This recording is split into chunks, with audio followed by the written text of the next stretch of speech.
Hello guys, welcome to my channel AJ pharma study.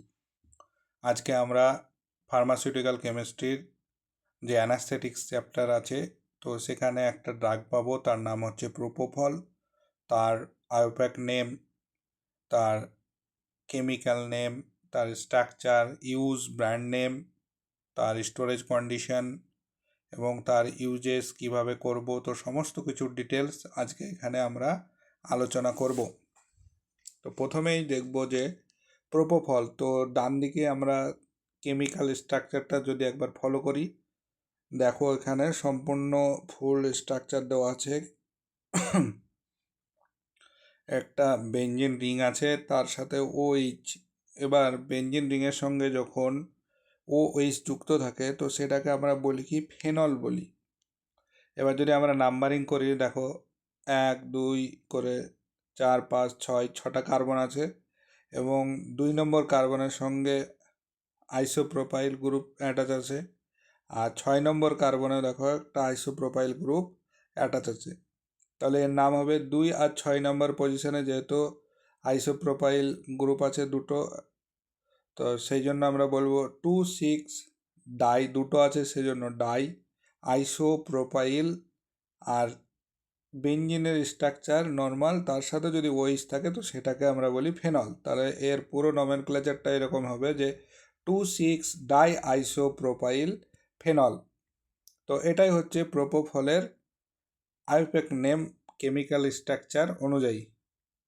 এবার এর দেখো কেমিক্যাল নেম আমরা তো দেখলাম প্রোপোফল, আর এর যে আইউপ্যাক নেম হয় তো সেটা হচ্ছে 2,6 ডাই আইসোপ্রোপাইল ফেনল। এর মলিকুলার ফর্মুলা C12H18O, ঠিক আছে। তো এটা হচ্ছে এর মলিকুলার ফর্মুলা। আর এর যে মলিকুলার ওয়েট সেটা হচ্ছে 178.27 গ্রাম পার মোল।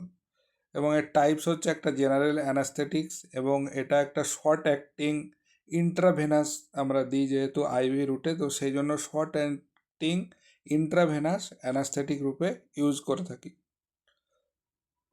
এবার এর ফিজিক্যাল এবং কেমিক্যাল প্রপার্টিজ আমরা দেখব। এই যে প্রোপোফল, এটা হচ্ছে কি দেখতে, তোমার যদি অ্যাপিয়ারেন্স দেখো তাহলে হোয়াইট বা অফ হোয়াইট ইমালশন টাইপের হয়, ঠিক আছে। অর্ডার হচ্ছে characteristic. Solubility practically insoluble in ওয়াটারে ইনসলিবল, আর সলিবল হবে এটা হচ্ছে ওয়েল অ্যান্ড অ্যালকোহল। এর pH 1% ইন ওয়াটারে যদি দেখতে চাও তাহলে দেখবে 6.5 থেকে 8.5 হচ্ছে pH। আর হচ্ছে high lipid soluble partition coefficient যদি দেখো, আর 80 to 20 ডিগ্রি সেন্টিগ্রেডে মেল্টিং পয়েন্ট, মানে মেল্ট হতে শুরু করে, সেটা হচ্ছে 18 থেকে 20 ডিগ্রি সেন্টিগ্রেড টেম্পারেচারে। স্টেবিলিটি যদি দেখো তাহলে রুম টেম্পারেচারে এরা স্টেবল। আর এটাকে সবসময় আমাদের কি করতে হবে, প্রোটেক্ট ফ্রম লাইট থেকে প্রোটেক্ট করতে হবে। আর হাইগ্রোস্কোপিক ইন নেচার। হাইগ্রোস্কোপিক এর যে টার্ম, এটার মানে হলো যখন কোনো একটা পদার্থ বা পার্টিকেলস বা কোনো কিছু যখন ময়েশ্চার নিতে থাকবে বা জল নিতে থাকবে বা গ্রহণ করবে, তো সেটা হচ্ছে কি হাইগ্রোস্কোপিক ইন নেচার, ঠিক আছে। এবার এর যে মেকানিজম অ্যাকশন, আগের দিনও বলেছিলাম যে গাবা রিসেপ্টরকে অ্যাক্টিভেট করে। তাহলে প্রোপোফল হচ্ছে কি গাবা রিসেপ্টরকে অ্যাক্টিভেট করবে, ক্লোরাইড আয়ন চ্যানেল ওপেন হয়ে যায়। ক্লোরাইড আয়ন চ্যানেল যখনই ওপেন হয়ে যাবে, সেলের মধ্যে নেগেটিভিটি বেড়ে যায়, ফলে কি হয়, সেল হাইপার পোলারাইজেশন হয়। হাইপার পোলারাইজেশন মানে কি, অ্যাকশন পোটেনশিয়াল জেনারেট হবে না, তখন সিএনএস আমাদের ডিপ্রেশন হয়ে যাবে এবং লস অফ কনসাসনেস। তখন আমরা কি করব, অজ্ঞান বা অচেতন হয়ে যাই, তখন আমাদের কোনো পেন সেনসেশন কিছুই থাকে না, ঠিক আছে। এবার এর আর একটা পয়েন্ট আমরা দেখব, সেটা হচ্ছে ইউজেস। তাহলে আমরা জেনারেলি অ্যানাস্থেটিক্স রূপে ইউজ করি, সার্জিক্যাল প্রসিডিওরের ক্ষেত্রে ইউজ করে থাকি। তারপরে তোমার প্রসিডিওরাল সিডেশন মানে কামনেস। যদি আমরা যেহেতু গাবা রিসেপ্টরকে অ্যাক্টিভেট করি, তাহলে সিডেটিভ যে বা হিপনোটিক যে সিডেশনের জন্য যে ড্রাগগুলো, সেগুলো আমাদের গাবা রিসেপ্টরের থ্রু কাজ হয়। তো সেই জন্য সিডেশনের কাজে লাগে। তারপরে তোমার এন্ডোস্কোপির ক্ষেত্রেও কাজে দেওয়া হয়। যখন এন্ডোস্কোপি করি তখন আমাদের কি, তখন সেখানেও কনসাসনেস মানে লস অফ কনসাসনেস করা হয়, তো সেখানে আমরা দিতে পারি এই ড্রাগটা। তাহলে সার্জারির ক্ষেত্রে ইউজ করি। তো এগুলোই হচ্ছে আমাদের mainly use propofol as a general anaesthetics. এবার দেখো এর যে ডোসেজ ফর্ম বা স্ট্রেংথ, তাহলে ইঞ্জেকশন বা ইমালশান রূপে পাওয়া যায়। এর স্ট্রেংথ অ্যাভেলেবেল যদি দেখো 1% water volume 10 mg per ml, 2% water by volume 20 mg per ml। আর ইঞ্জেকশন বা আইভি ফর্ম ইন্ডিয়ান ফার্মাকোপিয়া। তো এটাই হচ্ছে এর তোমার ডোসেজ ফর্ম, ঠিক আছে। আর এর স্টোরেজ কন্ডিশন, কিভাবে একে স্টোরেজ করবে এই প্রোপোফলকে, এবার সেটা হচ্ছে 25°C নিচে সবসময় তোমার রাখতে হবে, স্টোরেজ কন্ডিশনটা মেনটেন করতে হবে। আর প্রোটেক্ট ফ্রম লাইট থেকে প্রোটেক্ট করতে হবে, কারণ লাইটের সংস্পর্শে এলে এনার কী করে রিয়াকশান করে দেয়। আর হচ্ছে ময়েশ্চার কন্টেন করে, হাইগ্রোস্কোপিক নেচার আছে, তো সেই জন্য কী হবে সবসময় তোমার বন্ধ করে ভালো করে ক্যাপিং করে রাখতে হবে, নাহলে কিন্তু ময়েশ্চার কন্টেন করবে।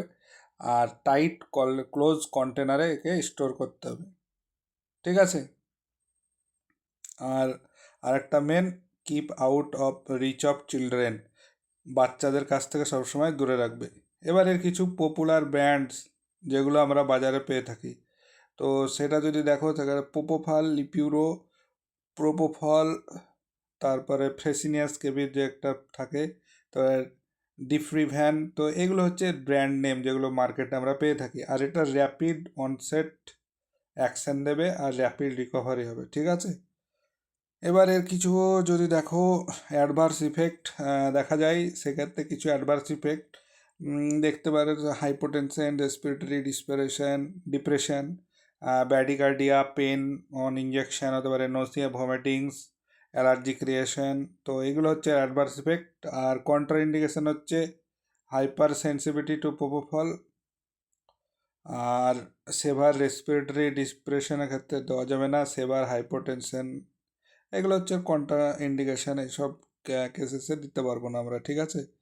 আর এটা হচ্ছে শর্ট টার্ম যদি তোমাদের মনে রাখার জন্য দরকার, তাহলে দেখো এখানে দেখবে আল্ট্রা শর্ট অ্যাক্টিং একটা ইন্ট্রাভেনাস অ্যানাস্থেটিক্স, 30 to 60 সেকেন্ডের মাধ্যমে এরা কী করে সাইট অফ অ্যাকশানে গিয়ে এদের অ্যাকশান শুরু করে দেয়।